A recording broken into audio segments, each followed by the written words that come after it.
Op dit stuit breeden er 4 kraanvogelperkes en binnen er al 5 jonge vogeltjes binnen. Neffens natuurmonumenten hadden er nog nooit zo volle perkes in het natuurgebied bred. De F-16 zo'n een grote ski-oorjochtje onder de breedende kraanvogels in het gebied. Je kunt je voorstellen dat als jij een kraanvogel bent, je zit met je jongen in het veen en er komt een straaljager vlak overvliegen dat je vreselijk schrikt. De kans is groot dat ze er vandoor gaan. De jongen kunnen niet vliegen, blijven achter. En een vos in de buurt heeft hem nog gauw gegrepen. De organisatie van het TT en de provincie Drenthe willen bij de vleertuigshow van F-16's meer bezoekers naar het evenement op 30 juni loeken. De VC had van de morgen weten laten dat als de vleershow teruggaat, ze net hoe het Vochteloer vleeren zullen.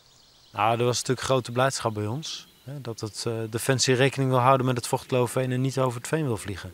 Dat is goed nieuws voor de kraanvogels. Want die houden dan ook in deze belangrijke fase hun rust. En zullen niet verstoord worden door straaljagers. Het Vochteloerveen is het enige gebied in Nederland dat kraanvogels goed breeden kennen. Verleden hier binnen er geen jongen uit het AIK terug de droogte en een bron werd terug 200 hectare natuur verlengen. Op dit stuit liepen er zo'n 20 kraanvogels in het Vochteloerveen. Maar de zwaar gebied binnen nog net voort. Nou, voor de TT en de F-16's zijn de zorgen nu weg. Maar we zullen alert moeten blijven, want je weet natuurlijk nooit wat voor andere ontwikkelingen weer op het Vochteloerveen afkomen. Dat kan bebouwing zijn, dat kan andere vliegshows zijn, het kan van alles zijn. De kraanvogels zijn hele kwetsbare vogels die gauw verstoord zijn.